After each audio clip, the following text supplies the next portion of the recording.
Pizza presents SCP. The Steve Dangle Podcast with your hosts, Steve Dangle and Adam Wild. We need to talk about George Foreman. Now, the reason we brought up George Foreman, I'm not really certain why it came up. But I'm like, we need to be having this conversation on the air because... It was because you told me to name my child Jessica, and then I said... Jessica and Jesse Jr. I'd be George Foreman. And we were like, what? And Jesse was like, well, this is interesting. How many of George Foreman's kids are WHL draft eligible? That's what I want to know. We'll find out very soon. Imagine they were all on the same team. So when you Google George Foreman children, you get George, Georgetta, Okay. George Foreman Jr., Wait. George Foreman the third, No. George Foreman the fourth, George Foreman the fifth. But it's not different generations, as Adam pointed out. It's just his children that he all named George. I'm less stuck on that. First of all, that's wrong, but at least I get it. You can't be George Foreman, have a child named George Foreman, and have another child named George Foreman Jr. Why not? Because! Well, I guess because you could call him Junior. One of them's George, one of them's Junior. And one of them's the third? Yes. And the fourth and the fifth. So that's the thing. Okay, if you're the fourth George, it should be the generation after the third George. You don't get to claim George three Foreman Georges. There's one. also a sixth. So George fourth? Edward. Okay, they just got lazy. He's got 11 kids, right? Let's count them up. 1, 2, 3, 4, 5, 6, 7, 8, 9. Oh, 9 kids. 9, yes. Two so short of 11. Over 40% of his kids are just named George. George Foreman 2, George Foreman 2, The Lost Levels, George Foreman 3. Like, what the hell? Now, to be fair, he did throw in a Frida George. So I assume she's Frida George Foreman. She's free to Free J. call Joe. herself Frida instead of George something. Natalia? Natalie. Oh, okay. There's a Natalie. But is it like Natalie hyphen George? It is not. Natalie George, come here. And You got an F on your assignment, Natalie George. a Leola Oh, and a Michi. So there are one, I like Michi. I think it's a good name. 2, 3. 3 of his children aren't named some version of George. So it took 7 kids for him to crack. Yeah. Yes, it sounds like. Yeah. All right. At this point, just start naming them after the various grill numbers. So, like, George Foreman's X1. That's George Foreman X2. Here's the thing about him being reckless with those names. Who's going to stop him? Who's going to tell him Nobody. it's a bad idea? What I'm more convinced about just having in the situation I'm in is I have almost zero control over the name of our child. I already know that. Oh, I know. Caprice had a names list before she met me. The names were more important than the person she was having the kid with. I hope it's twins, and I can't wait to meet Panago and Capri Sun. Can't wait. That sounds like a you do have delicious summer meal. twins. Or maybe a Saturday night meal. You know? I hope you do have twins. Oh, we don't. We don't. We saw the ultrasound. We only have one. There's only one. Yeah, there was only one in there. We probably. What if there's one who's like, Yeah, tucked away. Would have been hard, I think. Nah, but I mean, there's room. maybe, could be. I heard it's spacious in there. It is right now. The kid was like doing flips and stuff. I'm not kidding. Like a But, 2-bedroom apartment. Yeah. I'm just imagining ridiculous scenarios where one baby pops out from behind the other with a gun, like, stick him up! This is a robbery! Whoa, where did you come from? The coffee's really good. Sorry, folks. Anyway, so I'm a little bit shocked and a little bit impressed by George's ability to negotiate something like that. Like, imagine you've got 2 Georges already and you're negotiating with your wife for the 3rd George. Like, that's impressive. And then you get up to 6. It explains why he was able to have such a successful business career.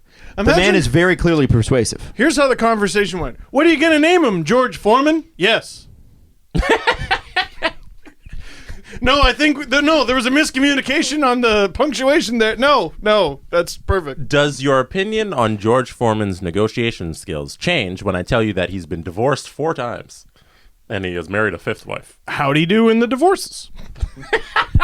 If we're talking very good question. negotiation, we need to know. That's a good question. Maybe it's easier to convince your next wife about the George thing when you've already when you divorced the last one and you're like, well, she didn't like the name George. Which I don't know. I don't know what you do. Which kids Get a are leverage with here? Which kids are with who? Because I want to know if one wife was like, I'm putting my foot down, no variations of George. I bet that's the last three. Is it the last three that have different names? Natalie, Michi, and No, they're all kind of scattered. Oh, Yeah.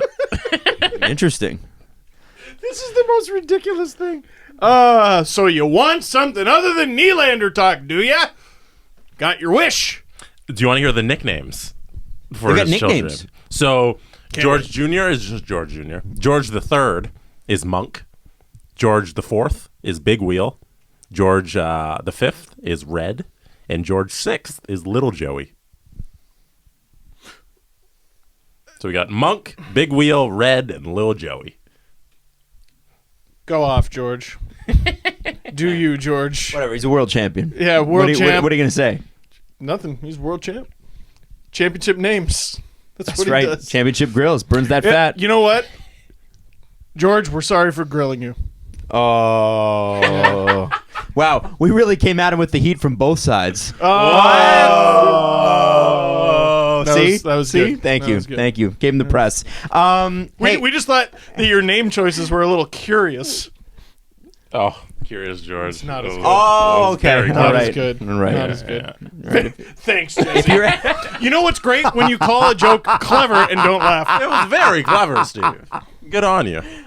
You know what? You kind of slipped on the banana peel in the end in there. Wow. Wow. There you go. Well done, There you everyone. go. Well done. Very, very good. William Nylander makes a return A lot of money. Oh. against Detroit. Dom Decision gave Detroit like 26% chance of winning the game, and they did. However, It's such a... Listen, I don't know how much I believe in the trap game thing. It was written in the stars they were going to lose that game. Everyone knows this, right? has to be. They have to lose. The Leafs have to lose that game. So, like, man, I've really tried this whole positive thinking thing with the Leafs and try not to gloom and doom them like I have in years past. That was written in the stars. That was, yeah.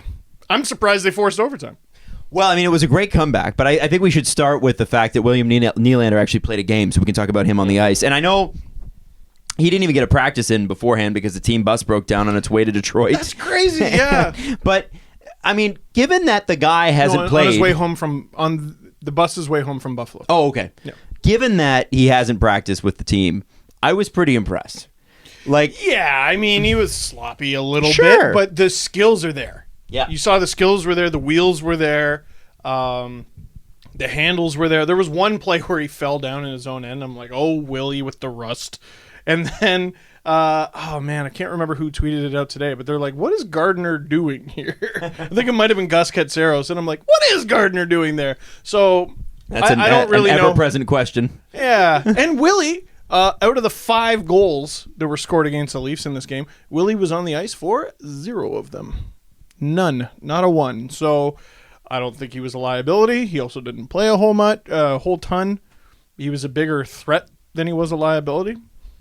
All in all, considering he had 0 practices, he was fine. And I know there were some people that, and I think this is a fair take. I disagree with it, but there's some people that are like, well, listen, if he's not ready, don't play him. My thought is always, listen, if you're fighting for the playoff spot and like let's say you're Montreal or you're Boston right now, and you literally cannot afford to lose a game because it will put you out of a playoff spot. That is one thing. I think with the Leafs, it's kind of like, all right, we're in a good spot. We're third in the NHL. Yes, the race is tight, but let's be honest here. We're going to be fine, we think.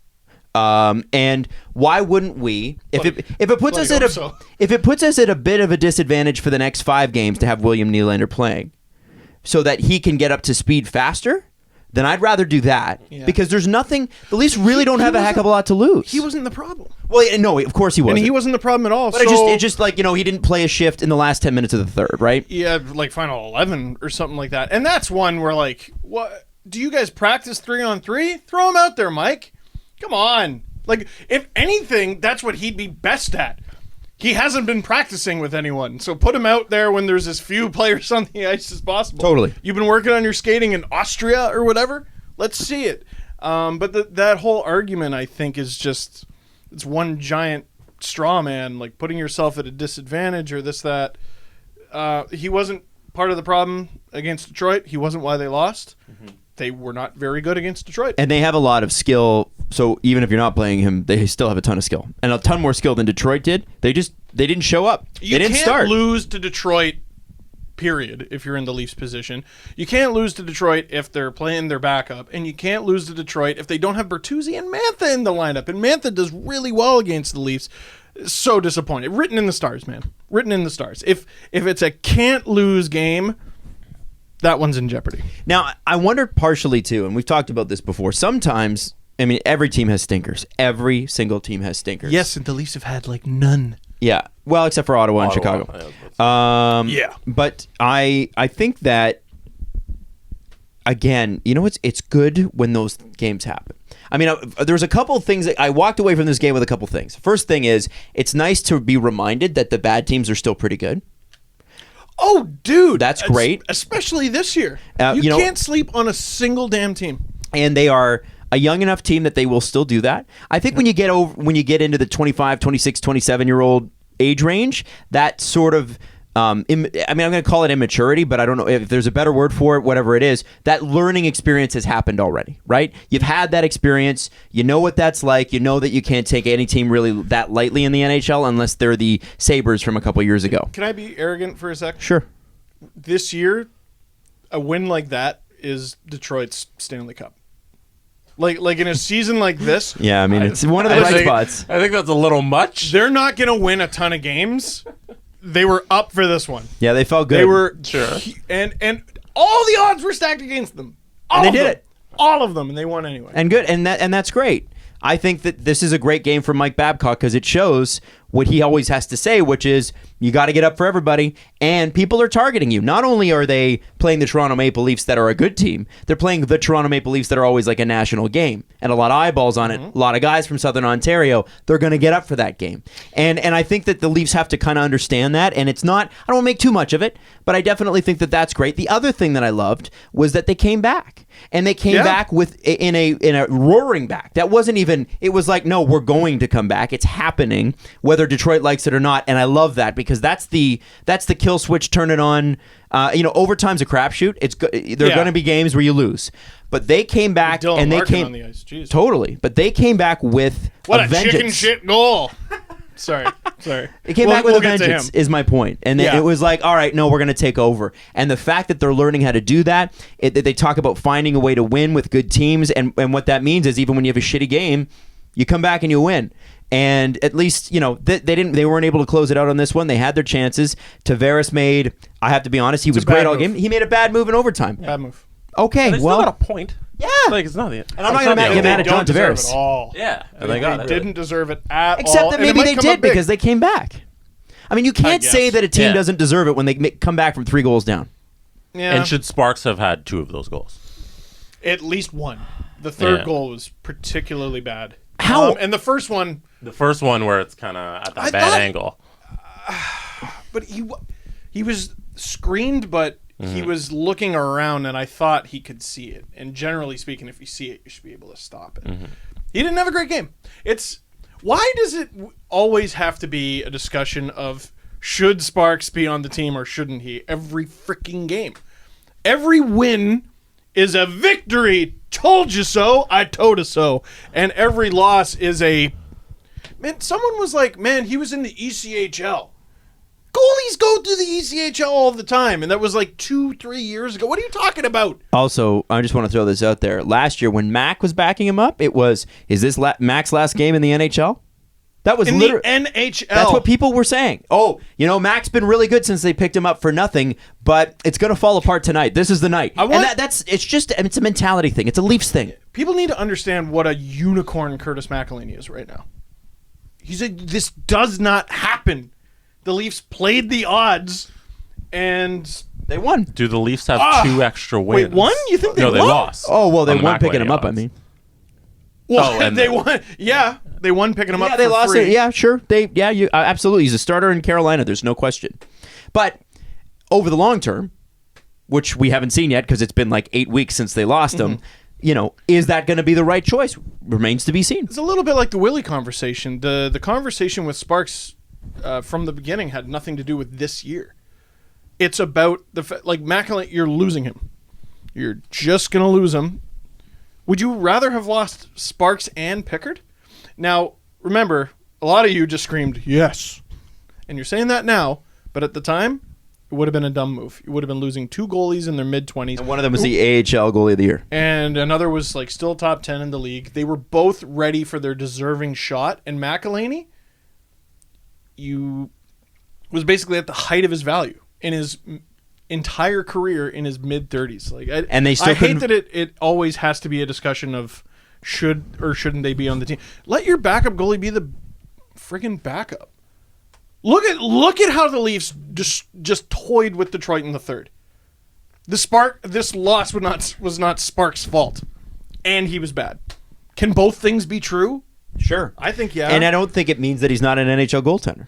Hey, I mean, but I'll admit to being one of the guys who's unconvinced. Can I just? Me neither. Unconvinced. Me but I neither. don't need that. I think we need to look at that as a end of the season. How did he do? I don't think he can go. What was that, game 6? Yeah, like I don't think. He's 4-1-1 or something.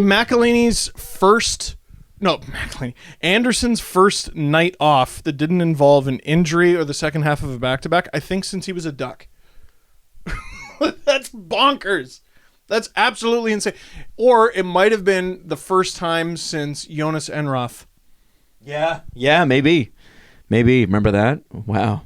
Enroth had to come in relief one game because Anderson got kicked out because he fought Ryan Miller in the Canucks brawl.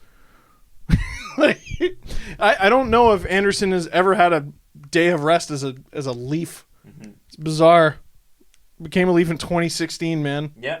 It's been a while. I don't think that we need to go game to game deciding whether Garrett Sparks is an NHL goaler or not. He will tell you by the end of the season. Buried the hatchet with him. Oh, you did? I did.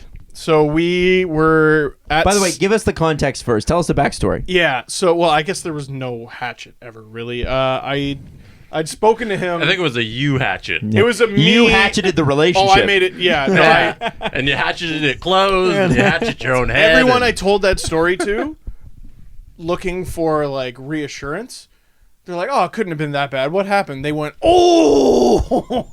So basically, this was a couple years ago, and Sparks. Everything was pointing towards Sparks being done with the organization. I wasn't saying he was a terrible goalie. I just thought he was going to be done with the organization, thought he was going to get traded. The Leafs might have just gotten Pickard. I don't remember. And it just looked like Sparks had been leapfrogged. So I meant to text someone, "Hey, do you think Sparks is done with the Leafs?" I do. And I sent it to friggin' Garrett Sparks, who I had interviewed in the past. Awful. Everyone's worst nightmare, and I did it with the Leafs goalie. Then we all know what happened next. He became the AHL goalie of the year, won the Calder Cup, and now he's the Leafs backup again. Are you the motivation, maybe? Yeah. Perhaps. Maybe they did it all for to prove Steve Dangle wrong. Well, and I'd never been in the room with the guy since that. This is so great. and then we were at Sick Kids together. We can maybe talk about that event a little later. I definitely want to talk about that. And we like had to like brush by each other, and like we locked eyes and knew each other were there, and I'm like, I don't know, I'll see if his number still works. And it was basically like, "Hey man, so sorry about that, still have nightmares over it, my bad." And he told me, "No worries, dude, doesn't bother me." And that was good enough for me. Well, he is a Toronto Maple Leaf, so whether it did or not, it can't bother him anymore. He made it. My words should mean less than his reality. Yeah, true that. Absolutely. My words of the past should mean less than his actions of the present. Did that conversation make your book, by the way? Did the Garrett Sparks thing No. I don't think so. Hey, thanks, Adam. By the way, did you know that you're sitting next to my book? Wow. This is the book. What is your book called, Steve? This team is ruining my life. Where can people pre-order your book? Indigo. Online, indigo.ca, I think, or indigo.com. Or just type any in place Indigo. they sell books. And any place they sell books. Podcatcher. Is that how I do it? Is that what it... No, yeah, it's on Indigo. You can pre-order the paperback. No, there's not going to be a hardcover. I'm sorry. They also have the ebook available for pre-order. That's only like $10. And there's going to be an audiobook we're going to record in January. Question. Hardcovers on books. Yes. What's the difference? I don't know. I mean, it looks nicer. I get that. That's the only But thing I like would say. paperback, to me, it's like, well, the information's the same. Why does everybody want the hardcover? Just because it looks Paperback's nicer? cheaper. Why? Packaging? Yeah, probably It's cheaper to materials, make. right? Paperback. Yeah. I don't know. You're asking the wrong guy. Hardcover books are more booky. Yo, You know, book- it book feels nerds, hit me more like up. it feels more like a book when you got a hardcover Yeah, book. you could fend off a home intruder with Yeah. it. Here's the problem with the book was when you read the book, then it sits on a shelf for years, which is why I download audiobooks and I listen to them. Because I am not interested in having stuff in my house sitting on the shelf for years. You could get the audiobook. You could get the Jakob Kindle. Oh, I'm getting I'm getting the audiobook for sure. I'm getting the audiobook. It's gonna be great. Just tell them you did it for me. Yeah, I did it for Adam. Because I know Adam wouldn't have read this book that's otherwise. that's who I dedicated the book to. Sabres. Did we talk about the Sabres? Yeah, man. When was our last show? I don't even know. Was it Tuesday during the day? I think it was. I just want to say about that game, because I know it's been overly talked about and broken down in its ancient history. Sure was great to have a Sabres-Leafs game that was that close. That was awesome. Awesome. So much fun. Yeah, and that was stuff great. has come out recently because everyone was like, the rivalry is back. And a lot of analytics people came back and said, no, because apparently the Sabres aren't all that good. Well, they get one line. Well, here's the thing. The Sabres are making the playoffs this It's year. a line. Yeah. The Sabres are 100% making the playoffs. You don't win 10 games in a row and miss the playoffs. It just doesn't happen. Even if they The Philadelphia regress. Flyers. Weren't they like the 2 first years ever ago. team? Yeah. 2 years ago. It's going to Okay, so be... it's possible. it's going to like, be... come on. They would have to... Even if they regress, I think they're going to make it, yeah. Even if it's a wild card. Well, who's going to... Maybe Boston? Boston maybe passes them. Yeah. But, like, even in... Like, I know Montreal's been doing great and stuff, too, but, like... What's Friedman's American Thanksgiving stat? His Oh, favorite it's something stat. like 77% of teams in a playoff spot at American Thanksgiving end up Are making in. the playoffs. And I think And if you're 4 points out, it's, like, only, like less than death 10%. sentence. yeah. Yeah. So I think I think just the looking at Sabres are that, fine. Sabres are pretty good position. Am I right now. am I a believer They're a that top this, 5 team in the league. Yeah, if the Sabres are going to go, do I think the Sabres are going to go deep in the playoffs? I'm not convinced of that yet. They seem to have a real one-line scoring punch. Why did the Leafs have to be in the Atlantic? But who cares? So ridiculous. Good for them. Oh, well. You know what I like about it? I think everybody looks at it negatively. Well, If- there's no easy path to the Stanley Cup. Right, Like, but I get it guess out of your head. I guess it's like, yeah, like the thing about the postseason is you have to play all the hard teams. So if you've been playing all the hard teams all year long, you're used to playing all the hard teams. And you're playing the same hard teams in the first 2 rounds anyway. And you worry about, like, oh, well, is it going to take it all out of you? Didn't take it out of the Caps. Didn't take it out of the Caps. If you're going to win the cup, it's going to take it all out of you. It's going to take everything. Like, I just don't know that the excuses from this or the complaints about this, I don't get it. Like, would you rather train with someone who trains all the time or somebody that's never trained in their life? You want a good sparring partner. Yeah. Prepare for your fight. Yeah. Absolutely. And, Babcock was saying that, you want to play good teams. They have, I think their second last game of the season's against Tampa. Great. And Babcock's going to be all worked up for that. Was the Washington Capitals' road to the Stanley Cup last year about as perfect as it gets for a fan? They haven't won the cup, remember. period. Okay. So they haven't won the cup, period. So they're starved. Yeah. First round, ridiculously improbable comeback Columbus. against the Blue Jackets. Yep. Starting Second in game round, 3. slay the Dragon against Pittsburgh. Yep. Third round, you beat the favorite in the Lightning, and that was a comeback too. Yep. What was And that? When did they start that comeback? Was that game 1 or game 2? Against Tampa? Yeah. Like what? Or sorry, did Tampa win the they first were 2? down. Tampa had 2 chances to finish him.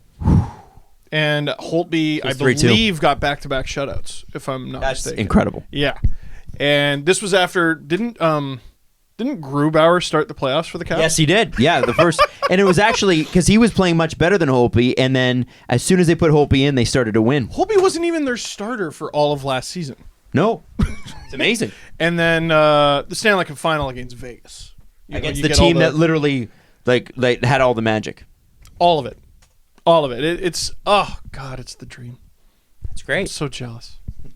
I'm so like the Leafs when they do the thing. Listen. I'm hungry. I won't say no to any meal you put in front of me. But if you give me the option, I would like to beat Boston. Right, which brings us to tonight. Yes. A team that, no matter what, I don't know. Oh my God, Adam!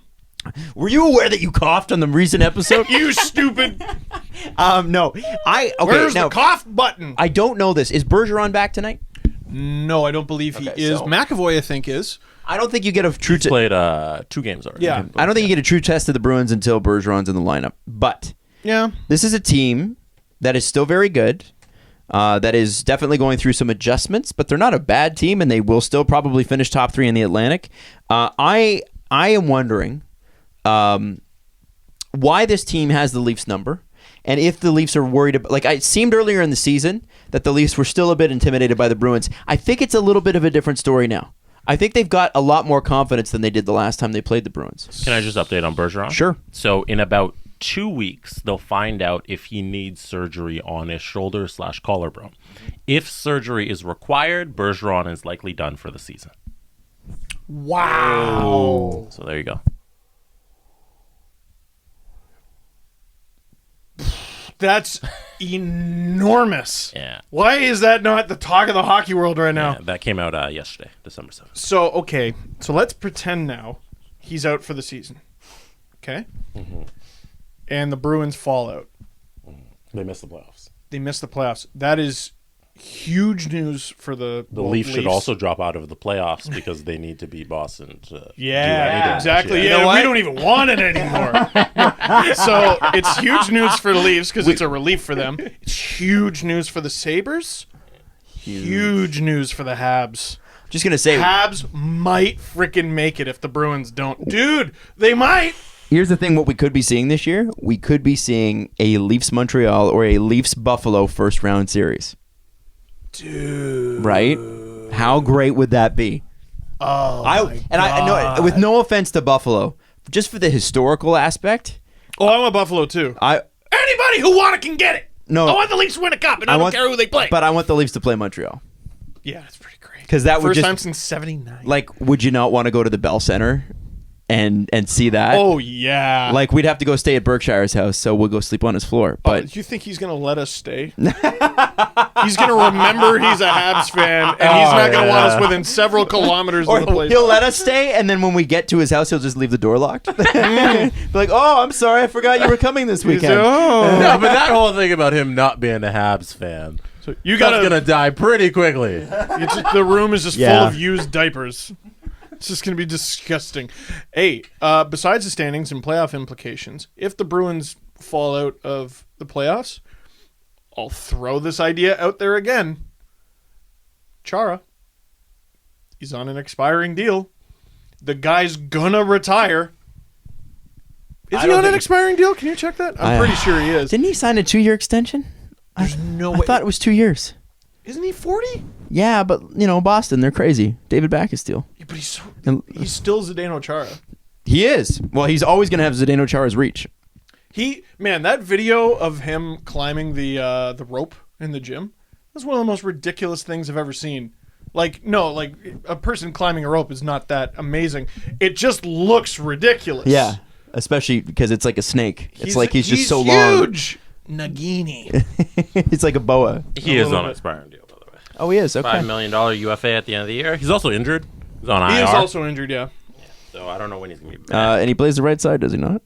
No, left. He can Well, play he's the right, left-handed. can play the right side, can he not? I mean, Doesn't fucking matter. no, doesn't. Dude, the Bruins, the reason they were able to come back against the Leafs in 2013, that used to be a show-by-show occurrence. Now it's only sometimes that we bring it up. He wasn't at the point. He was in front of the net. Dude, put him wherever the frig you want. You want a net front presence? You know what would be kind of fun is on that Here's Grorp. that second unit, and you put him on with Nylander and with Janssen and Gardner. That'd be great. It's just so funny to hear it. Did you said see out loud. they're calling Ottawa's Sportsnet wrote the article on Ben Harper on the next Zdeno Chara. He's like 6'7", but I'm like, guys, he's not. Woo, pump the Hold- brakes. hold up. Zdeno Chara was like a first overall pick, man. Yeah. Just maybe chill. They're like, Ben Harper's up and Was he? coming Zdeno. I don't think he first or was. second. Yeah, he was close up. I don't Have a think look he at was. that. By the Islanders. When they were the Highlanders. That's right. That's what I call them. I always If say. the Isles had just left it alone, I think they would have had close to a Zdeno cup. Chara was drafted in 1996, and he was drafted in the 3rd round Oh, okay. Sorry. by the New York Islanders. Well, he was traded for Yashin, so whatever. He was the, we always go, you know what, you shouldn't just draft the big guy because he's big. But that's very clearly what happened here. Yeah. And it worked. Well, there's no rule about you can't draft the freakishly big guy. It's just the big guy. Like Tyler Biggs was what, 6'4"? He's Jesse, big. you got to fight him now. Yeah, I can't believe he's Freakishly big. Yeah. He's offensive to my people. Wow. Us freaks. overly vertical is how we like to be called. And big-headed. Don't forget Yes. big-headed. Well, that's all. Well, that's my Yeah. people. Yeah, that's all of our people. Oh, Yeah. so you Yes. can say it. That's my Yes. community. It's like we're just, we're all part of the It's my community. culture. We have the most skull per capita of any podcast. I made for Jesse sure. laugh today. I just want to say, did, I yeah. feel I can go home feeling happy. I actually made him legitimately It's hard laugh. to do, right? It is really hard. Yeah. You're like That an one inch slip. taller. You're like, huh. Chest goes up. I I did good. You know, I don't think Boston falls out. I just think they're too experienced, and I think they're too good, and they still have Brad Marchand, and I mean, Tuukka Rask has been injured, Yeah, he's been out. and that's why Halak's been in. Even with without Halak's been Bergeron good. and Chara, you think they're still going to make the playoffs? Yeah, I do. Yeah? Yeah, absolutely. It's Interesting. Sort of their thing. They're just They're one of those those- teams. they're- Yeah? There are some teams crumble, and other teams are cockroaches, and the Bruins are cockroaches. Yeah. LA was that team for very long. They and were. Eventually they fall off. 100%. And you know why? You know the difference between LA and Boston is that LA overcommitted to guys who it's interesting. Boston fired Chiarelli when they'd made the playoffs. LA did. I think they fired Chiarelli right when they needed to. And we made fun of it at the time, but Mike Sweeney's come in and done a really great job. And Chiarelli. Don Sweeney, sorry. And Mike Chiarelli Sweeney's has been Chiarelli. And Chiarelli's been Chiarelli, and they didn't. And no, with no offense to Dean Lombardi, he built 2-time Stanley Cup champion, but when he that season afterwards with the Mike Richards deal, with the Marian Gaborik extension, Came you're at a talking. price, right? Oh well, but he overcommitted. Unavoidable mistakes. Yes, these are mistakes that get you fired. Yeah. And I mean, obviously, LA made the playoffs last year. I think had Rob Blake and Luke Robitaille done anything in the last 18 months, if they moved anybody, tried anything at all, they might be making the playoffs this year. But because they didn't, this is what you get. Hitchcock is fully buying Chiarelli another year, isn't he? Yes. Actually, you know what's funny? Fired Todd McClellan at the right time. Hitch two cock. Hitch to cockpecked. I saw an article. This is the Ken Hitchcock effect in Edmonton. Oh, yeah. I saw an Oh, article. Adam, sorry. Can you please just inject it rather I'm than going to inject this article right into Steve's arm by Mark Spector. Oh yeah. And he me a referenced mark. he referenced Corsi in reference to how great they've been under Ken Hitchcock, because their Corsi's been through the roof, don't you Love know? it. Wait, that's it? Well, that's all I was Oh, gonna- Adam, you tease. Spector referenced Corsi in a positive light. I love it. Come on. I love it. Did he? Was it in the context of not that it's my thing, but No, I don't think he did. I don't think he did. He was kind of like, okay, like grudging respect, which is a big change. it is a big change for the Oilers. Yeah. I don't even know if Ken Hitchcock knows what Corsi is or cares. Like he's He's a numbers guy. Is he a numbers guy? Okay, Yeah. all right. I'm like he just seems he's of that generation that's like, nah, I don't care, gut feeling. He's 66, so I doubt you can tell him much. But he's made himself open to it. For a guy that's supposed to be super intimidating, he doesn't have the intimidating voice. Ken Hitchcock, you heard him talk like he's he's a little. So what is it? It's action. There's got to be it's got to be something. action. Now, the Oilers are still a very average team.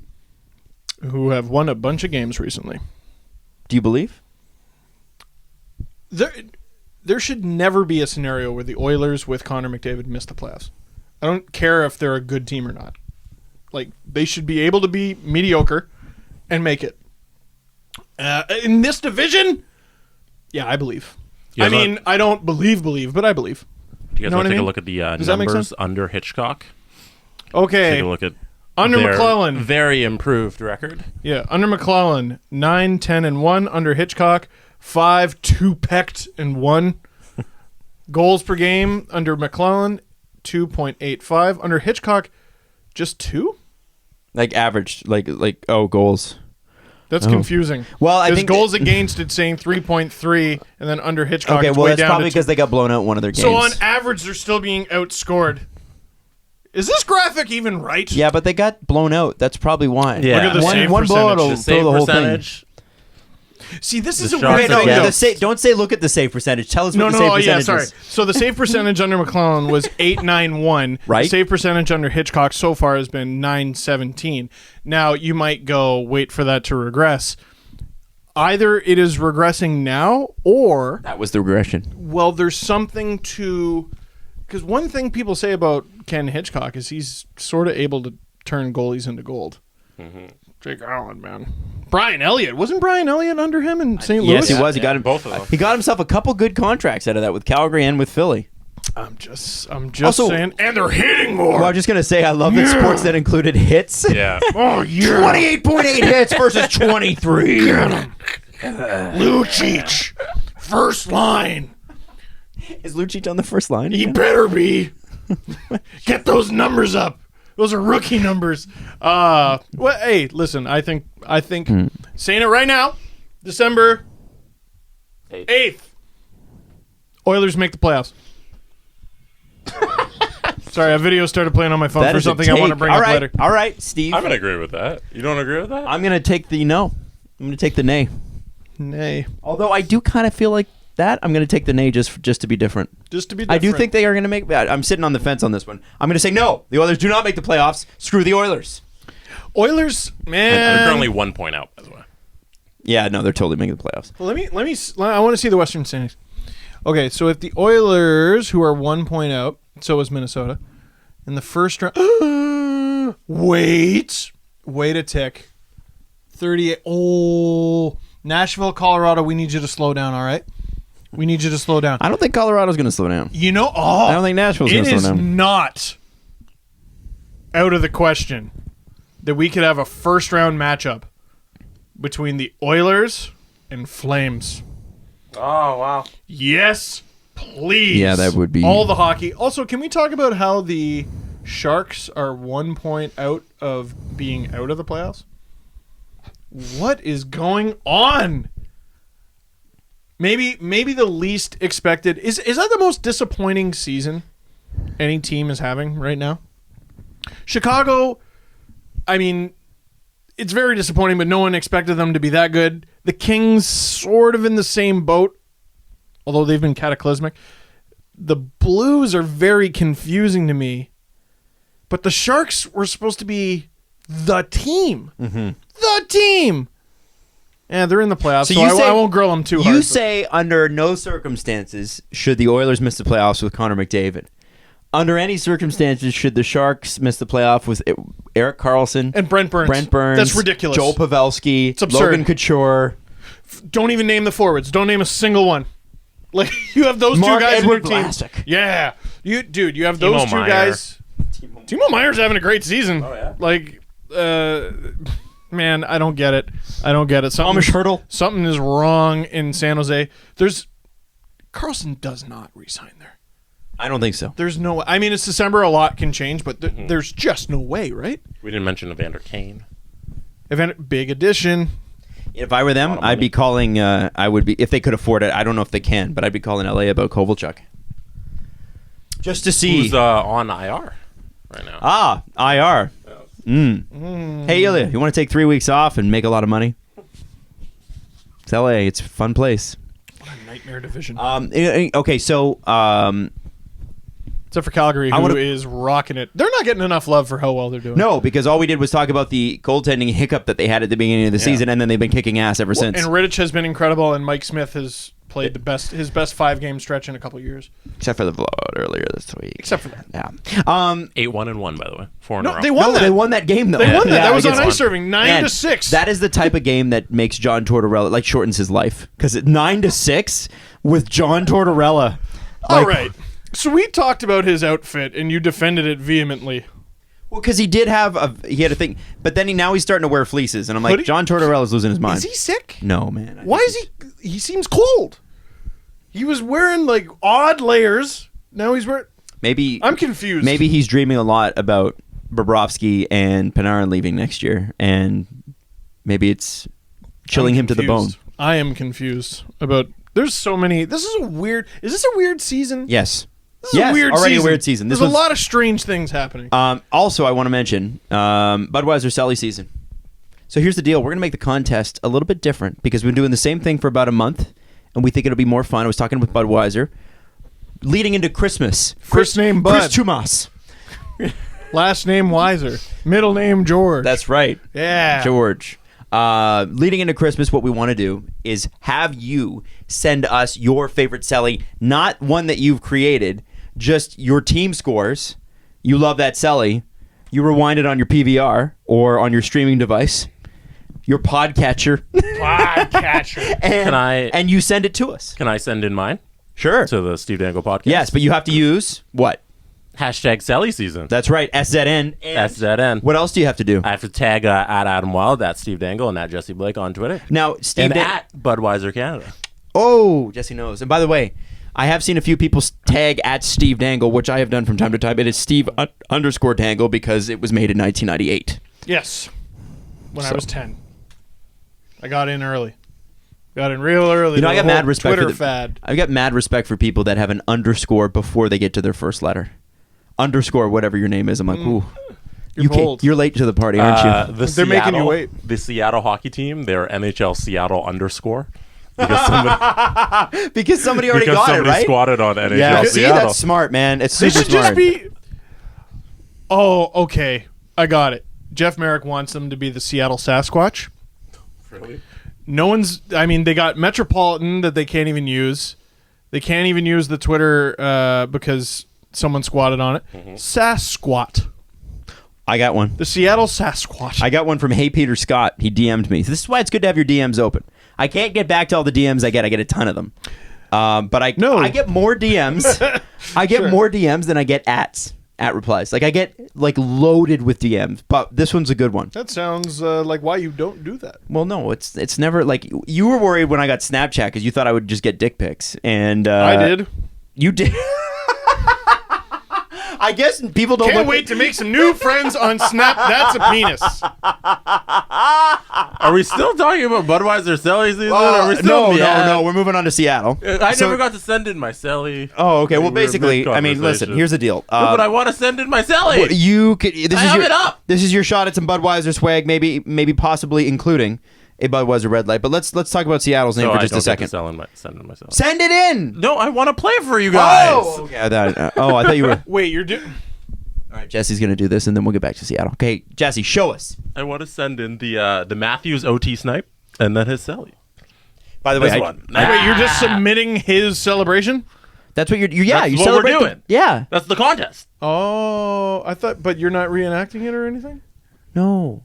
I don't know. I wasn't listening No. to him. See, good thing we What did for? this. I'm just gonna say, Jesse, thank God you're the producer of this show. This is great. This is the Selly I'm going to send in. Yeah. So Great. you said just send in the clip of your favorite Selly now. Got it. I just retweeted a video of a guy who was in the crowd that night, and the video is on very clearly a brand new iPhone because my iPhone doesn't take videos like that. And you see Kapanen come in, and then you see Matthews come in and score, and it's like a clear shot at the net from probably 5 rows up. I need to see this. It is so unbelievable. Hang on. Don't let me forget about getting back to the Seattle thing because hey, Peter Scott deserves a shout out for this amazingness. Give me 1 second. I'm we pull could this just up. link to it. Yeah, we could link to it. We'll link to it in the video here. Yeah. But Let's just get to Seattle. well, just let me show you because I think you seeing it will sell it to people. Okay. It's that good. So hang on. Interesting. Here he is. Hold on. Ready? Yeah, this is definitely a new phone. This is better than my phone. Snipe! Ah! And the place goes wild, Adam, because it's just full of Leaf fans.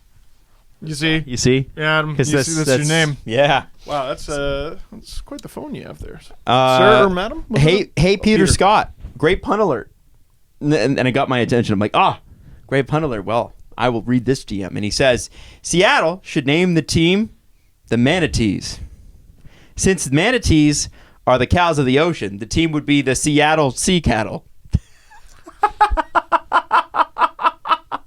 How great is that? Peter Scott. He's my favorite dad. Well, and Way to go, Peter Scott. his bio says, Grandmas think I'm handsome, proud supporter of dad jokes. You nailed it. See? You got it. Peter's our people. Adam, what did you want to get to next?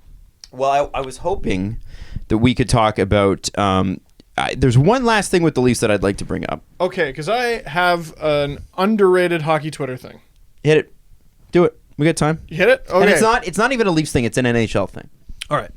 Well, there was NWHL news.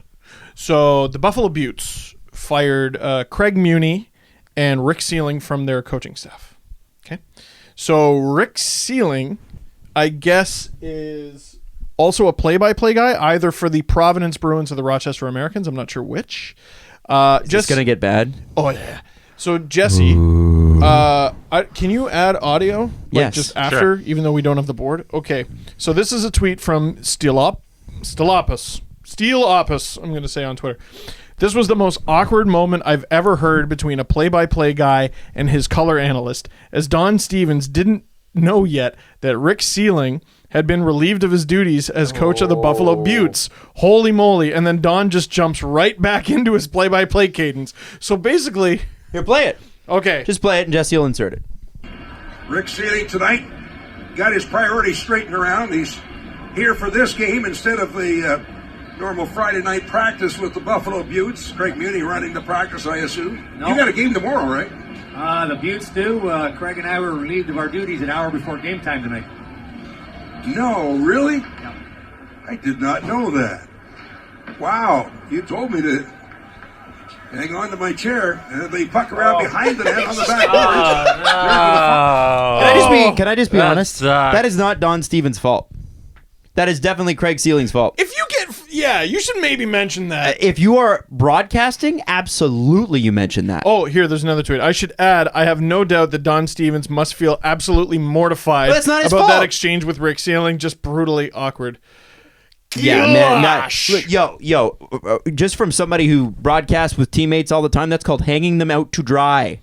Do not hang them out to dry unless it's hilarious. You know, if I got fired before we recorded today, You maybe would have mentioned that. I would have mentioned it.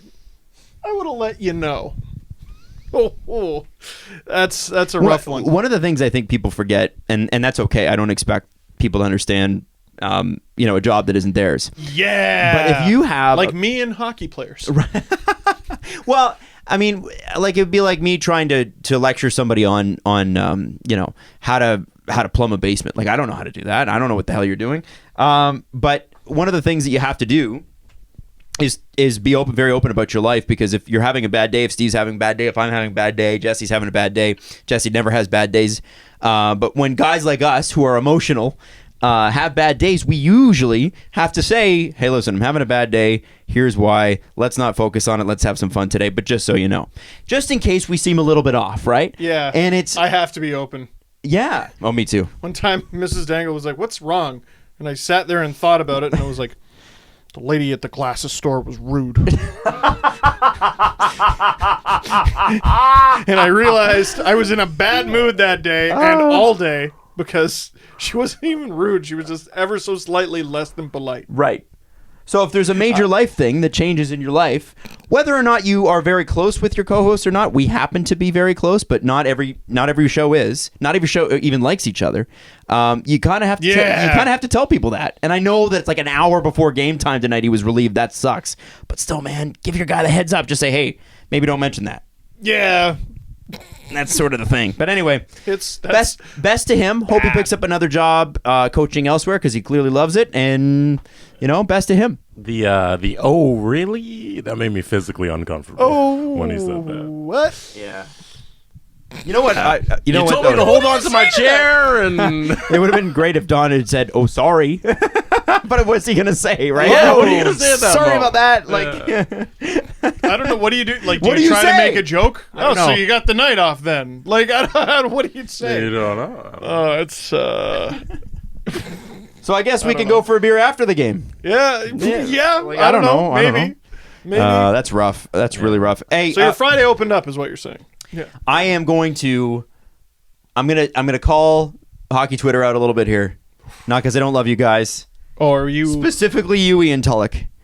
But that's not where I thought you were going. No, All right. well, specifically because Ian Tulloch's smart and he actually picked up on the anxiety of this and then wrote an article about it that a bunch of people read. It's true. Which is actually the smart thing to do, and that's how you play it. But when the expansion draft month was announced. I don't think the date's been announced yet. People are already talking about who the Leafs are going to lose. And Ian Tulloch... and who every team is going to lose. Yeah, and Ian Tulloch wrote an article about who the Leafs are likely to lose.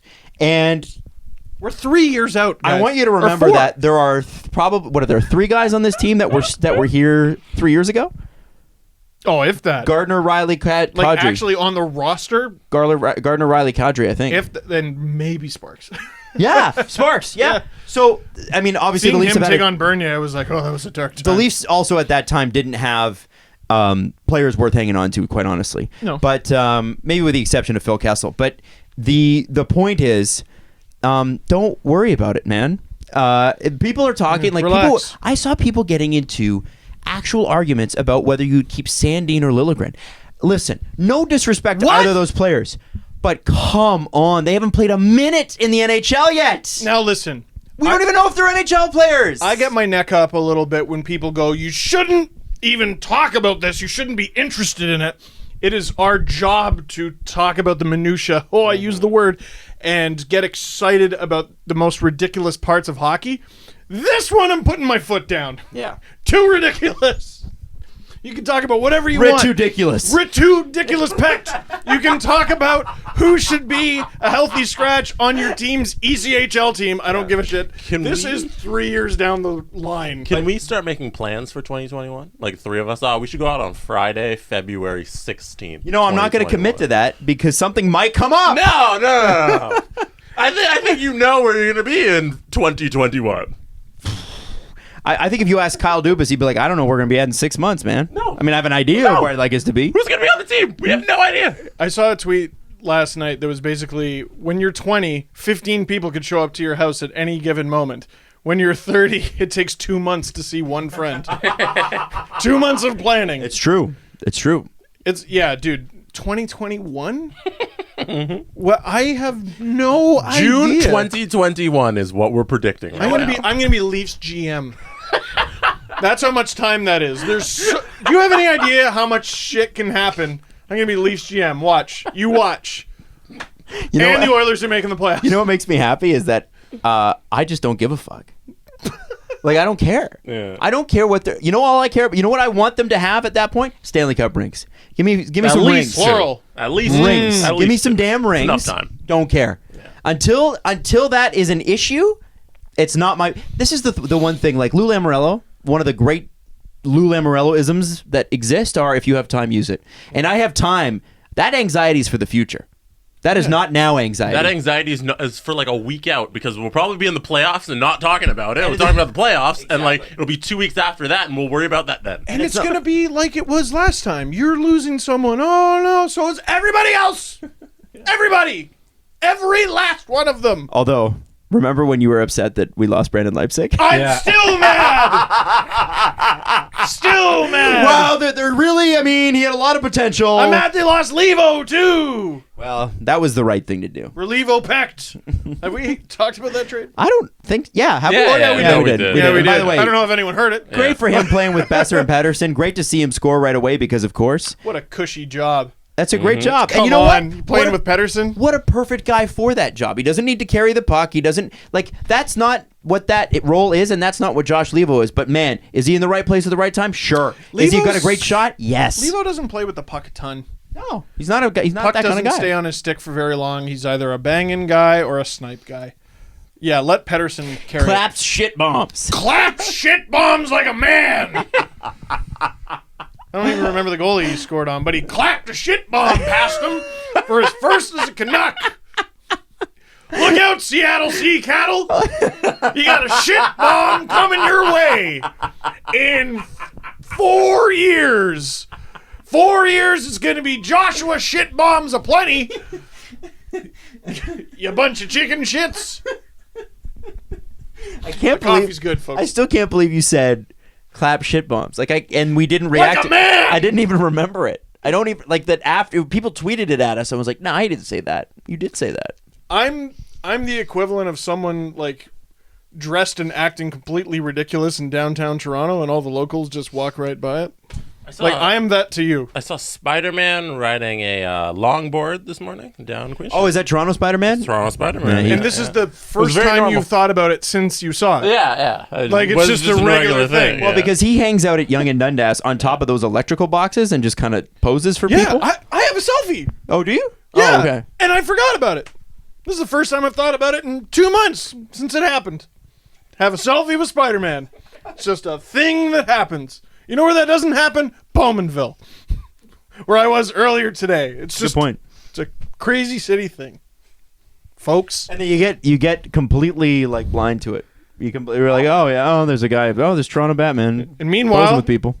Bowmanville just got a Starbucks. Pandemonium. Line up out the door. Not kidding. Line up out the door.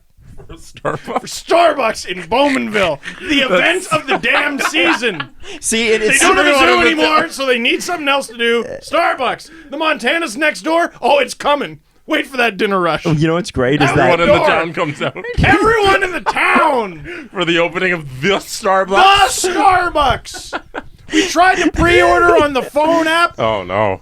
Said sold out. Oh wow! And I was like, of coffee? Call them. They might be being robbed. Turns out the app was just broken. But it was the event of the season. Can we just talk about the fact? Did you go to the Starbucks in Bowmanville? for the opening? No, it wasn't the grand opening. It's just everyone. It just exists. Sandra and Bill had to go. Shout out to whoever got that franchise, man. You are laughing. yeah. There is a Starbucks on every corner downtown, man. You are laughing for the rest of your life. Bowmanville. Corner of the market on Starbucks in Bowmanville. Now, does that have a drive-through? Because some of them have drive-throughs. There's no room. The parking lot is garbage. It is an absolute gong show. Wow. That's why the lineup is out the door, because you got to park. It's a slower pace, Adam. You got to sit and enjoy yourself and put away your phone. You got to actually talk to the person in front of you, you damn millennials. Also, no one under the age of 53. Can I throw something out there? It's so funny That's a that lie. in Bowmanville, they'll line up for a Starbucks. In Toronto, they'll line up for a one-off restaurant, which you would find in Bowmanville. Wow. Like a one-off brunch restaurant. Like, there was one down the street never from us. line up for a single thing in Toronto. No, there's just too many. There's too many things. The line isn't worth lining up for. Well, New York, L.A., you should never line up anywhere. Caprice is a big restaurant person, so we live down the street from this place called Le Petit Déjeuner, which is the Little Butterfly. Oh yeah, which is a breakfast spot. Never been. Well, it was rated the best breakfast in the city. We're like, hey, we can walk there. So we walk there on a Saturday morning. Set up for failure. 10 Anything a.m. that's the best anything. Fart. Yeah, 10 a.m. Line up out the door. We wait. And Caprice is not one of these people that enjoys being hungry. Like, I can handle it. In the She becomes morning! irritable. Yeah. Oh, yeah. I'm not lining up ever.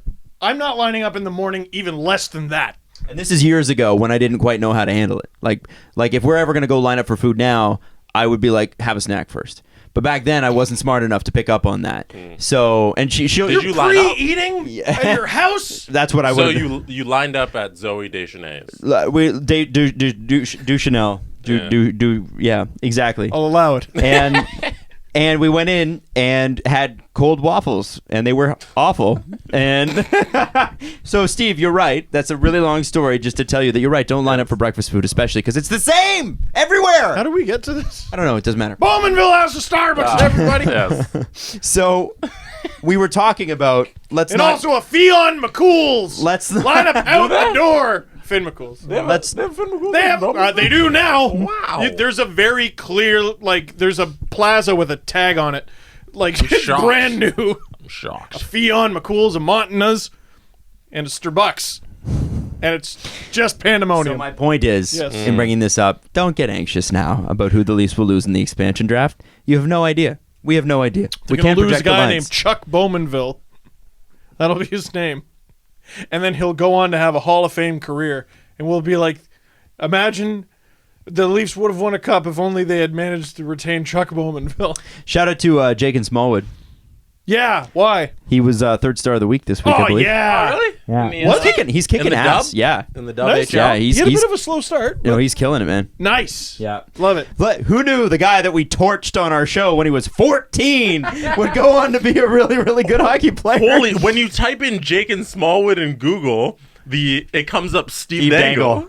Oh no. The best was the Holy video shit, of I had him. no idea. The great thing was he handled it so well, eh? That's amazing. Like we had the video of him listening to it. Somebody took video of him listening to it for the first time, and he just It was starts his laughing. sister. He was his laughing. sister, yeah. Yeah.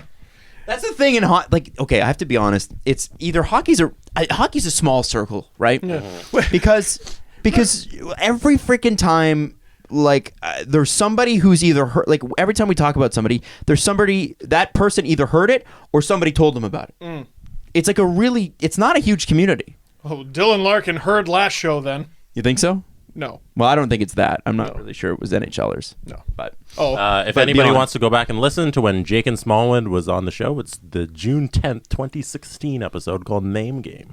that was just 10 days before I tweeted out that Freddie Anderson was a good pickup for the Toronto Maple Leafs. Oh, there you which go. was, by the way, brought up on Twitter today. And I said he's a good goalie for a respectable price. And it turns out I was right once. Remember, we're like, One time. Jakin, what's your number? And he goes 403, and we're like, no. Well, that's right on the show. We meant your jersey number, and he almost gave out his number on the show Such because he an was innocent 14 guy. and didn't know. You know, I wonder if he'll even acknowledge it. Like he's already on NHL 18. Can't you get him? Yeah, Probably. he's in WHL, which Yes. is in the game. Yeah. So you can get him already. First off, as a Steve Dangle podcast listener, it is your duty to draft him. Oh, my God, yeah. Second thing is, I'm trying to think about, like, what are the chances he makes the show and remembers us or talks to us ever again? I've texted him a couple times. Oh, you got his number. He's responded. Yeah, well, he almost gave it out on the show. What's his WHL team? Kootenai Ice. Okay. There you go. Yeah, you got traded. So you're gonna text him? I think Kootenai's done with Jake and Smallwood. I'm so sorry, Jakin. I didn't. Because he got traded. I made a mistake. Wow, he got traded. Got traded. Well, he was the youthful return for the wily vet. I see. Where Was he 15 now? the 16? difference in between youthful return and wily vet is like 18 months because of junior hockey. Sorry, what was it? Is he 15 or 16 now? Yeah, I think he might be 17 Adam. He's 01. 17. Oh my God, he's so young. He's a child. Jesus. That's crazy. Oh, one. I was grade What's six, his grade seven? what's his draft year? I think it'd be next year. Yeah. 19. 19. Yeah. Yep. We're gonna lose him the expansion draft. It might be this year, depending on the month he was born, because Kotkaniemi was a 2000, and so was Svechnikov, Yeah, and he's a 2001. It might be this year. it could be. Yeah. If he has a man, all you got to do, if you play major junior, especially OHL or WHL, if you have a really hot back half, you'll get drafted. Yeah, because honest, it's funny. The recency bias is real. Yeah. Like it's Well, sometimes it's legitimate though. Wasn't Mac Hollowell like that? Yeah, sure. Yeah, no, but what I mean by that is that it's like if you have a really great front half and a so-so back half, you fall. But if you have a terrible front half and a great back half, you climb like crazy. And it's like, well, the players still might be pretty good. They might have just had a bad stretch. You know who got drafted like that? Had a pretty mediocre start to his draft year and had a really strong finish. Josh Levo. I wrote about this when I called him the Leafs' best forward prospect, which, when I wrote it, was the truth. That's a good one. I called him the Leafs' second-ranked prospect one year. Ooh. Second-ranked for LeafsNation.com back when it was called that. Number one was Morgan Riley. Smallwood's January 21, 2001. So I think that would mean it's this year. this year he's gonna be I drafted. Yeah. think. What's his stat line this year? Stat line for the Kootenai Ice. Kootenai Ice. That's not how you say it. But in 31 games, he's got 2 goals, 6 assists. I 8 think points. it's just Kootenai. I don't think it's Kootenai. But Yeah, but Kootenai No, sounds it's- funny. it's Kootenai. It's definitely Kootenai. It's Kootenai. Wow, so he must have had a really hot week then. 8 points, 31 games. All right. Draft him. 12 pims. Tough boy. What a goon. I it's still one of my favorite things that's happened on this show. Oh, yeah. Love the kid. Adam, what are you reading? I am just kind of looking at the Marley score, and I got You see how the show Tonight's, crumbles when Adam does what I do all the time? Tonight's teddy bear toss at the Leafs. at At the- Marley's. It's a day game. I saw it's already happened. Yeah, it's already happened. It's already happened. They've already thrown the bears. Deadspin. There was one last week, and Deadspin's like, "Here's a video of too many teddy bears." Yeah, it's like too many damn teddy bears. 34,700 thrown in Hershey, Pennsylvania. Yeah, because they're the Hershey Bears. Yep. So you got to jump. If you don't win that as the Hershey Bears, come on. I got a relative who they got one of those like 8-foot tall teddy bears that they won at a carnival. And they brought it to the London Knights teddy bear toss one year, and like other fans were like helping him just lug it over the thing. You'd have to what are they? You'd have to crowd surf that thing to the front. Yeah, it's bigger than a human being. It's the most ridiculous thing ever. It's brilliant. Tom Wilson and Ryan Reeves. Wow. You ran into the lion in the jungle. Oh yeah, I forgot about that. Yeah, which I gotta say, Reeves, you could tell he was like just sort of joking.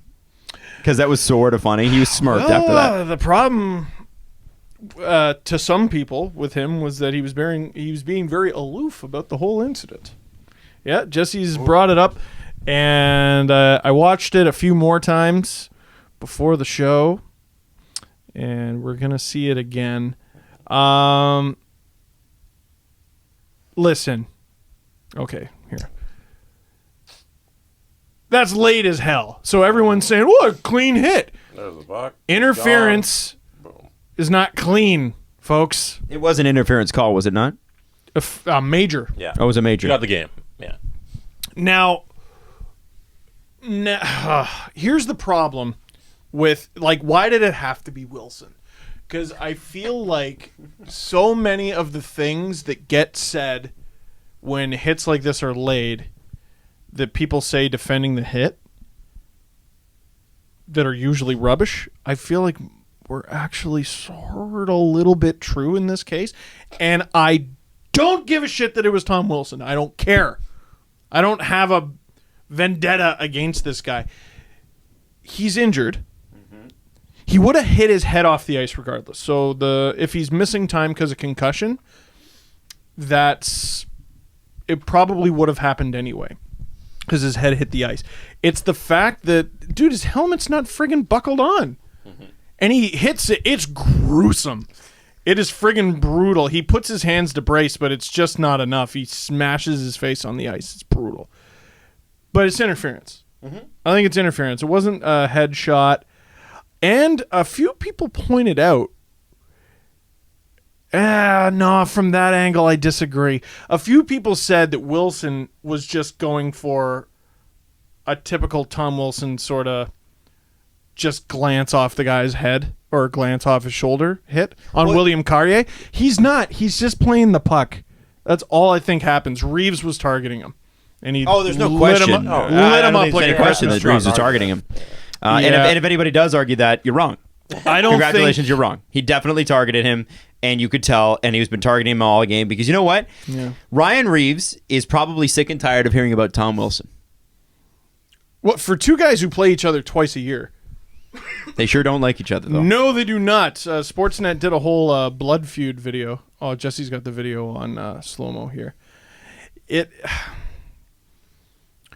What is the difference? The fundamental difference between... Yeah, from that angle, it looks like Wilson tried to lay a hit, but that's wrong. Oof! That is such a big human being he's running into, too. And Wilson has no idea he's there. Keep your head up, as Don Cherry would say, which is actually true in this case. Steve, remember, we're on the air here. Yeah, my bad. Brutal. Oh, yeah. No, where was I going with that? What is the fundamental difference between this hit and the last hit that we got pissed off at Tom Wilson for? What was it? It was Wilson on... Brett Senny. On the Devils. Detroit. No, New Jersey. That one was just straight up from behind. Yeah. I mean, it was... Here's the thing. Whereas this one was a little late. And that's interference. And that's what he got called for, and he got kicked out of the game. Yeah. Listen, I think, too, so a lot of people make it about, like, do you feel bad for Tom Wilson? People are like, no, I don't feel bad for Tom Wilson. I didn't like the Schadenfreude. Can I say... Well, can I say it made me uncomfortable? It made me uncomfortable how much people were relishing in Tom Wilson being... Yeah, because I don't want the guy to have a concussion. I just want him to stop being a lunatic on the ice against other players. But I don't want the same thing. You know, I know the whole live by the sword, die by the sword thing. That's great. It's a human being with a concussion. And I'm just not straight up. I don't care. You can call me whatever the hell you want. I don't like it. And I don't think that Tom Wilson. Listen, Tom Wilson will reap what he sows. There's no question about that. If you continue to act like Tom Wilson does, it's going to come back. That does not mean, as a person who's not a fan of the way Tom Wilson has played in the past, that doesn't mean that it's a good thing. Yeah, I'll say this: it was this hit and the reaction to it was a reminder that we're all just animals, and we make sounds with our mouths. That's basically it. Because there were a lot of people who clutch the pearls in so many hockey situations, and they saw him get hit, and they're like, good. And they didn't care what happened to him. Caps fans, obviously, were upset. It's their player. And, I mean, they're... Oh, it's so dirty. They're used to defending him. They have to do it every week. You should have seen the comments on Russian Machine Never Breaks No, on I their Facebook. should not it have. was so good. I was like, okay. All right. Did you see Ryan Reeves sign the memorabilia of? And he said he didn't. Now that he thought about it, it's insensitive. Yeah. Ryan, and You that's a shouldn't guy. sign He's the got a picture of the sense of guy humor on too. Yeah. So he understands what's going on there, right? All his interviews with Scott Oak are hilarious. Like, it shouldn't be signed. Ryan Reeves signed photo. Oh, this is on Russian Machine. Yeah. Ryan Reeves signed photos for Las Vegas memorabilia company, taunting Tom Wilson's injury. Now, It's an aggressive title. how many times? Yeah, first of all, it's an aggressive title. How many times? I don't know that they're not necessarily an unbiased look at the NHL. No, and I mean, I mean, come on. whereas we're fair and balanced on the Leafs for sure. Exactly. Now, look, I love Russian Machine Never Breaks. they're amazing. They feature my stuff sometimes. We've had Ian Olin on the show. So Drank happy his for family. him. So happy for the blog when the Caps won. They sell Free Willy shirts. Now that's a little bit some different. people were pointing that out. Wow, That's a little bit different. I'll tell you why that's different. Did they not release those shirts? Am I going to tell you how it's different? Let me do. Well, just answer the question. Weren't those shirts released after the Aston Reese hit? Yes. Now, Come now. it's not about, and I think there's a distinction here. Okay. Listen, you can criticize it, and I could say I will listen to any criticisms on this, but Both- it's both can different be wrong. because it's different. It is different. It's not a direct comparison because they are saying they don't like the length of the suspension. They're not relishing in the hurt of the player. Fair enough. Does that make sense? Fair enough. So All I right. think that's the thing. It wasn't like, yeah, Willie, eat Zach Aston Reeve, you crazy, Yeah. you crazy Ha killer ha. whale. Ha! This is like a BBC documentary, and he's eating him. You know what I mean? Like they didn't have David Attenborough doing videos for them. You know, that sort of thing. I'd watch that. I would too. By the way, all the BBC content on Netflix in Canada is the best. Oh my god. Okay, you know how close the screen was to my face for that lion video versus the hyenas that they just released? Oh my god. Oh my I hope god. he makes it. Anyway, I think there's a bit of a difference there. You can criticize one, you can criticize the other, but I don't think they're necessarily direct comparisons. Does that make sense? Yeah. Yeah. And I think Ryan Reeves is challenging Tom Wilson because that's the style that they both play. And I think Ryan Reeves absolutely signed that on purpose and said, whatever, I'll apologize for it later because I'm taunting him. I'm trying to get in his head. I'm trying to piss him off. And Wilson saw it. You bet Wilson saw it. Yeah, well, like confirmed though that he saw it because he or no, what was it? It wasn't the photo. It was Pete Blackburn. He liked It Pete. was Pete Blackburn. He liked one of Pete Blackburn's posts, so he's seen it. Okay, Jesse, can you look up the next time Vegas is going to play Washington? That'll be a fun game. Have they played twice this season? I hope not. And the next one's in Washington. Ooh. Ryan Reeves is going to have to come to the arena with The security danger detail. zone. Yeah. That's what they'll call it. They're gonna it might be the first time in a long time. Well, maybe not the first time in a long time. We knew Matt Martin and Eric Goodbranson were gonna go last year. Was that last year or the year before? I think it was the year before. Yeah, we knew they were gonna go. I liked that. That was fun. But they're going. They're for sure going, right? Yeah. I don't think that's a great idea for Wilson. I think he's a big, tough player. I don't know how he does in a fight with Reeves. Also, just had a head injury. Also, Maybe Guess don't get what? into a fight with him. who's the more effective 5-on-5 player?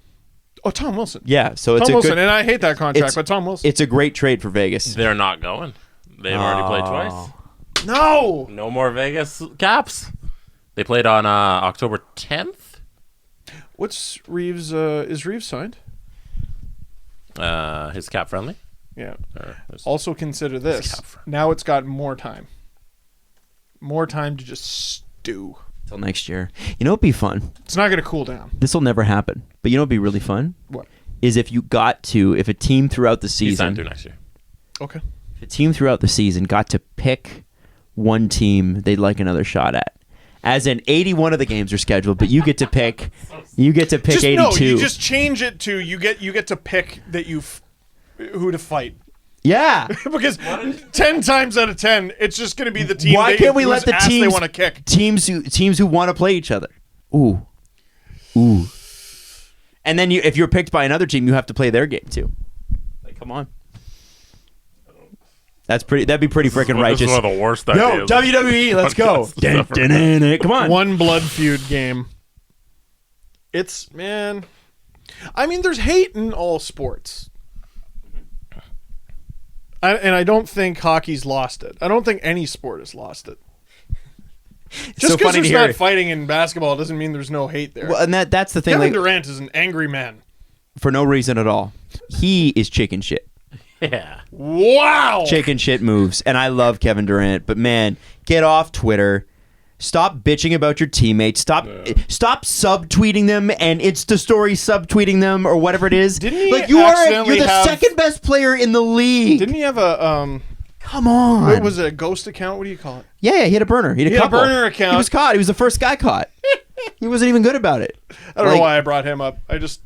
He just always seems so upset. Every time I see a Kevin Durant thing, I like send it to you guys. I'm like, oh, Kevin Durant? Kevin. Yeah, this week it was he You don't want called to fight me, Kevin Durant?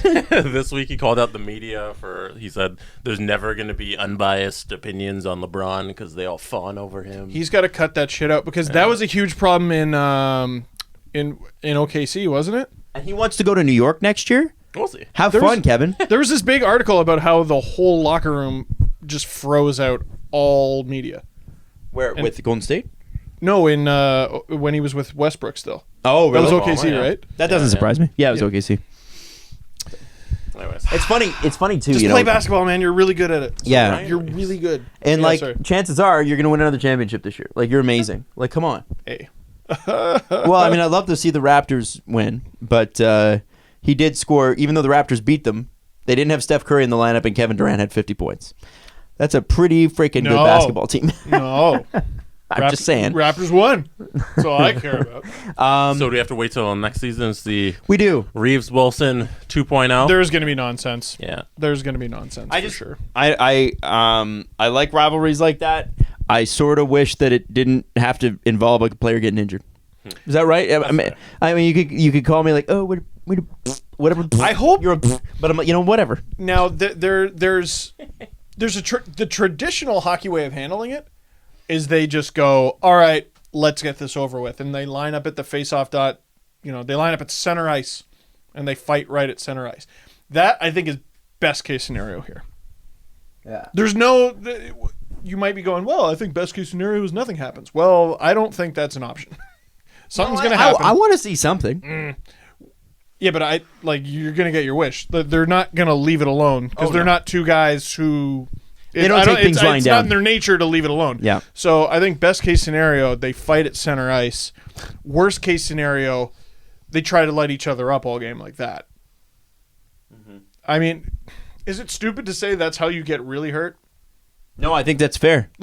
And not knuckles to the brain? Because you don't. I mean, you do knuckles to the brain. How about they're both bad? But I think it's I don't know. the cleaner break, I suppose. The cleaner option is they just fight at center ice.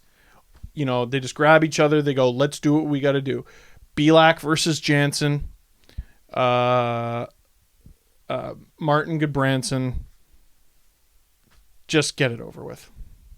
But we got to wait till next I year. love that you had to mine to find them because it hasn't happened a lot. I hope they're both smart enough to not forget about it. Because if one forgets it, the other will not have, and they're going to light them up. If my stats are wrong, the Blackhawks have lost 15 in the last 18. I mean, if they're right, they've lost 15 in the last 18.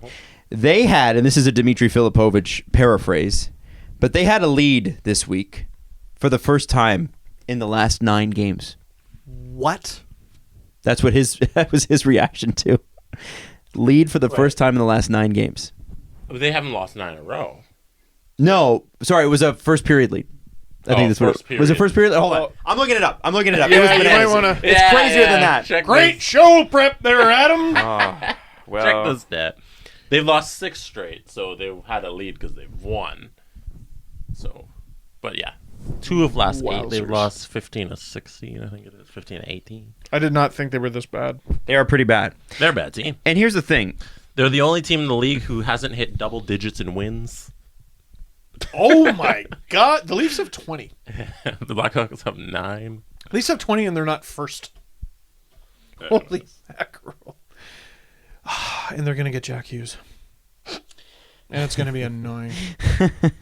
What I do find, there was actually an article today that was saying that the Hawks should trade one of their star defensemen now, and I think they were specifically meaning Duncan Keith because they're not going to sell. They're not going to sell on Brent Seabrook. You know what? I can't find the tweet. I don't know if you get a lot for either of them. Keith is like oh my goodness, that's a risky deal, man. And okay, sure. With regards to the lockout in 2013 or 2012, I suppose, only a few days of 2013 were lockout. The NHL was kind of right. Like that whole 8-year limit on contracts, and if you sign someone from another team, it's a 7-year limit. They were right. How is Duncan Keith's contract, which was one of the best in the league for like at least half a decade, a burden now? That's incredible. And that's why they had to outlaw these things, because guys were getting ridiculous deals. Tavares, dude, can you imagine Tavares going to free agency and they didn't have that rule in place? He got a 12-year deal. Easily. At least. Keith's deal expires when he's 40 years old. Honestly, How though, old's he now? He's 35. if it gets you a cup, do you care? If it gets you 3 cups, do you care? Yeah, like think about that. Like, Sure. I mean, that's a guy that probably he might have lost a step, but also let's not pretend that the Blackhawks are not atrocious. I can't find the fucking tweet. Sorry. It's either Yost or Filipovich. I'm sorry. I made a screen grab of it and I can't fucking find it. I'm pissed. Was the lady rude to you at the glasses store? No, I had it on my goddamn computer and I forgot my computer at home. I'm really pissed. Anyway, because it was such a good fucking tweet. But anyway, Congrats, Dimitri, for getting a job at ESPN there. By the way. ESPN Plus. When you retire, does your contract come off the books? How does that No. work? So, no? No, it does. Well, if you're over 35, it doesn't. Wasn't the best example Datsuk? Because Datsuk made no actual dollar. Well, he's also different because he went to the KHL. I don't know how. Yeah, it's. I think it's if you sign plus 35, then you're not. Then it's still So like on the Marlowe, books if Marlowe forever. retires, doesn't matter. $6.25 million on the Wow. Leafs next year. So you better hope the hell he doesn't retire. He signed it when he was 35. over 35. Maybe- Keith maybe- did not. Yeah, So I think and Keith it might also be different. the last couple years of his deal, he only makes like $1 million. in dollars, but the contract hit is 5.5 Yeah, throughout. yeah. It's such a Well, I think such they're a gonna- sham of a contract. So basically- and I bring it up all the time. Ship it because off to I Arizona. should. Keith will stop playing and play for Arizona. Yeah. But what I would say is that Duncan Keith, and I may live to regret this in 18 months when this take is thrown back in my face when he's no longer an NHL player. But if you pick up a guy like him, he is at least a top 4 guy on most teams. That's an angry guy too. I mean, So if you trade him, he's gonna have an axe to grind. honestly, man, I don't hate Duncan Keith on any team at the trade deadline that's going to the playoffs. It's an investment, though. It is an like, inve- like sure. that. That's not. Like, I'm not saying the Leafs. That's not a rental. Because I think the Leafs want to retain Jake Gardiner. I don't think that they would make a trade like that, but I can definitely see a team doing it. For sure. I like No it, doubt. and I don't think as long as you're willing to eat that contract for a while, the as you said, Steve, they're not getting much for him. I don't think so. Not for D1K. Not for D1K. Dick pact. D1 pact. And the most important thing is that after signing the contract, there's 2 cups in there.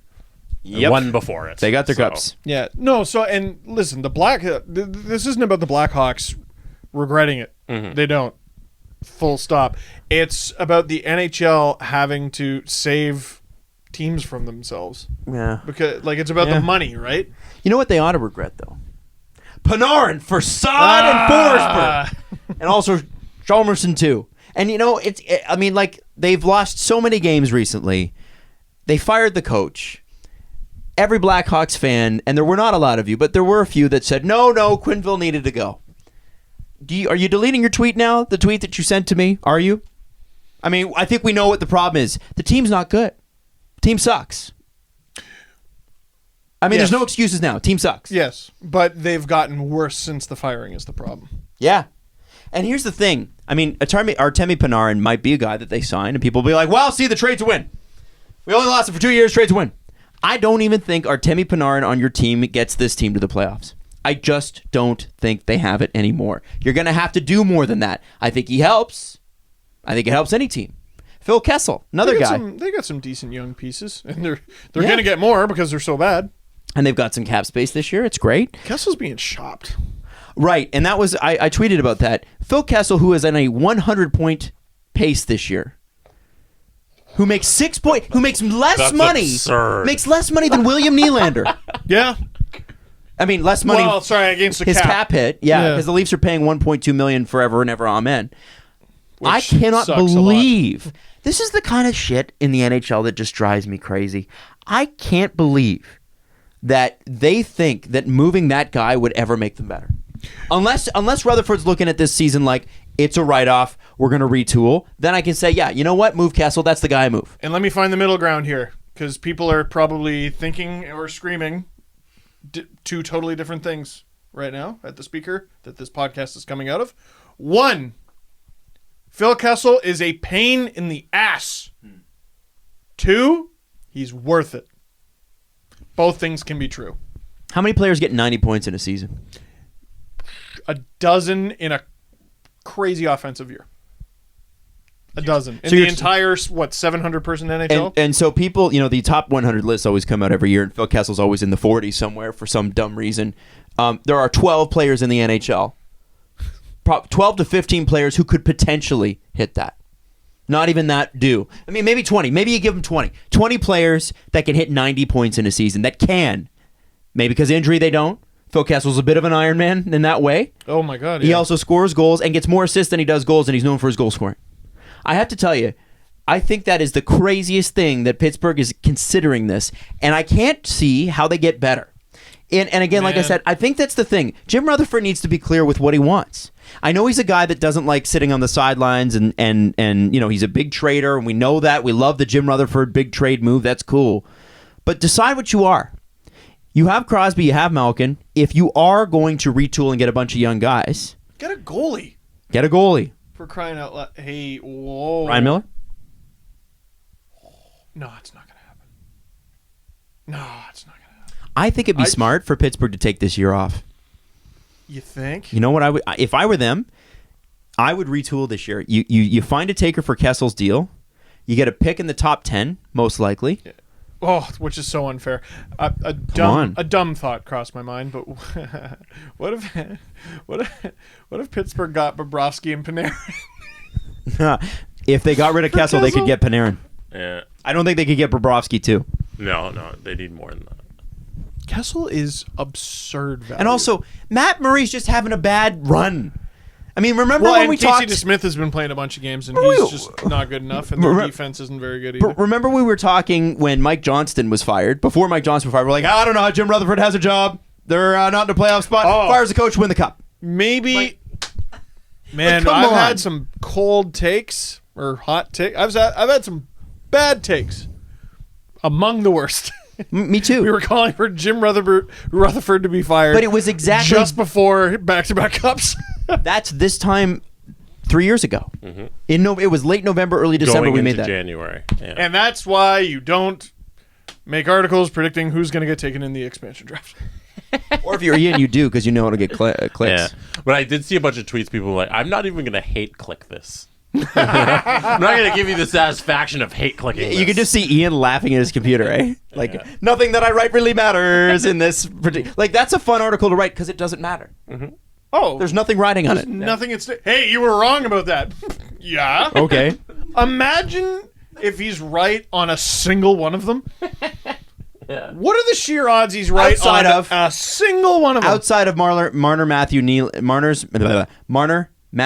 Nylander, Tavares on the Leafs, if he's right on all those four, that's sort of a gimme. But other than that, then he deserves the Stanley Cup himself. He deserves his name on the cup. Yeah. If he's right on any one of the other players. Doesn't even matter if the Leafs win. You know what? That's going to be funny when we do a The podcast. Flyers win and they just put Dubas on it. Around that time, we do a podcast and we bring it up and see how right Ian was. And he probably like nails them all. Like, Oh, my damn God, it. yeah. God damn it, Ian. Probably the most prepared guest we've ever had. He brought his laptop with notes. Yeah. I thought you'd ask that. And brrr. And I'm like, what? Yeah. And I've never seen one person cram more information into one sentence. We have never had a guest like that. Yeah, it was great. Can I close out the Chicago Blackhawks by saying They're bad. They're really fucking bad. they're going to sorry. play on January 1st in the Winter Classic at Notre Dame Stadium versus the Boston Bruins. Cool. I'm glad I've heard lots and lots about that. Congratulations, Boston, on your 2 points. Congratulations. Oh, Adam. Chicago has Oh. played in Winter Classics in the 2017, 2016, 2015, 2014, and they have not won an outdoor game since 2014. That's also Stan Bowman's fault. I'm kidding. I don't know. That's like, not what? actually Stan Bowman's fault. Drew Doughty is now upset with the Kings, the team he signed an extension with in the offseason and negotiated himself, don't you know, and did not get any bonus protection. So if there is a lockout, Drew Doughty will not make as much money as he should. If Drew Doughty was smart, he would have got a whole bunch of bonuses like Tavares. But He's this is why getting you get exactly the money he should. He shouldn't have negotiated it that way. That's funny. Agents. Anyway, Drew Doughty says his team does not have enough compete. Now, for me, I see Competitive players. Yeah, Like, yeah. dude, it's a... What are you competing? It's a bad team. What are you Blood from talking about? blood from a stone, there, my friend. Yeah. Here's the thing, too, is I love this about the Kings. I mean, they did make that deal with Pittsburgh because they wanted to free up some cap space, which I believe gives them about $3 million next year in terms of like extra cap relief if they don't re-sign Hagelin. 375, I think. And that's great. That's the kind of move you need to make. And they've hired Adam Oates, and I believe the contract ended on December 1st. I think they hired him for like 6 weeks or something like that. That was supposed to be. It was supposed to be a change in culture. They were going to change the way they played. When John Stevens got fired, they were going to stop playing defensively. Imagine saying to a bunch of old school hockey players, you know what? We play too much defense, and that's why we're not winning. I thought defense won everything. I thought defense... How are the Leafs going to win the cup? They don't play enough defense. Well, you could play a lot of defense and not even make it to the dance itself. Defense wins championships. And sometimes you play too much, and then you got to hire Adam Oates to pass your way through this tough Wonder how many situation people- because he passed a lot. How many people... This is insane. The Venn diagram of people who say defense wins championships and Alex Ovechkin is a one-dimensional player is a circle. No, you know what's great is the you know the line graph. It's like people that say defense wins championships versus age, and you know it's high at the end. There's traitors out there. But There's few. some 26-year-old who's like, back in my day, what? Sorry, not to call you out on the podcast, Jesse. The Kings are up 4-1, by the way, on the Vegas Golden Knights. Oh, good for you. you! Okay, there, Christian. I know. And I was wondering if anybody would get that reference. Here's the thing, man. You can't change the makeup of a hockey team when they're all defensive players. It's like We're just not It's Kopitar, Jeff Carter, and who? not that good. Yeah, exactly. There's another good. Listen, they got some good players, and they've been banged up a little bit, but that's going to happen over the course of the season. The Kings aren't good. And lastly, before we hit the press conference, the Carolina Hurricanes. Without McElhinney. The Carolina Hurricanes missed out on William Nylander. And the Carolina Hurricanes, I guess, didn't come to the table with a very good package from what we're told. They tried to rip the Leafs off on Nylander. The Leafs were like, well, no, we'd rather sign him. I was on the Cheaters Never Win podcast, which is a Hurricanes podcast, and they were talking about what? Hold on. Why? So you're saying the Hurricanes didn't blow away the Leafs? Oh. What? Hey, can you do me a favor while we're thinking about this? Do me a favor to follow up the story. That was really great. You just made me think about something. Go to the Carolina Hurricanes website, okay? Just go to the website. There's something we need to discuss this with the Carolina Hurricanes. Okay, there's something we need to do. What other pee-wee bullshit thing have they done? So the Carolina Hurricanes. Let me just slick back my hair real quick. Missed out on William Nylander. Okay, it's not there, but I'll tell you in a second anyway. I just remembered it. William Nylander, they missed out on. So they are apparently in the market for a top 6 forward. Yeah. Man, No. Are you about to make fun of them, Adam? Don't make fun of them. No one's thought of that, all right? So I applaud them for taking a path that no one has considered. They're Training a forward that they will eventually need. Yeah. That season. 30 goal scorer Jeff Skinner, who we gave away for nothing, who we said was bad for the team and needed to move on. That's the guy you need now. What if Buffalo makes the playoffs and you don't? That's bad. I mean, listen, it's not fair to Cliff Poo. Not fair. But also, it's not his fault that Carolina didn't get a first-round pick for Jeff Skinner. That's what they should have got. Cliff Poo wouldn't have made that trade. I don't think Cliff Poo would make that trade. No. And you got a second-round pick in 2020. Good for you. And it'll probably be 60 overall, or among the late Prediction. 50s. Out of the 4 assets that the Hurricanes got, the 6th rounder gets the most points. Yo, don't insult our boy Cliff Poo like that. I didn't say. What if he could be? They could all be Hockey Hall of Famers. The 6th rounder just gets the most points out of him. He could be the Sabres ballot Hall of Fame or Sabres trade ballot Hall of Fame. How about the 6th rounder gets the most points, but is the only one to not make the Hall of Fame because defense wins championships? That's right. That's how it works. Cliff Poo is going to win the Selke 5 straight years, and then I'll be sorry. Also with the Hurricanes. Yeah. Do you know what their catchphrase this season is? Cliff Poo for Selke.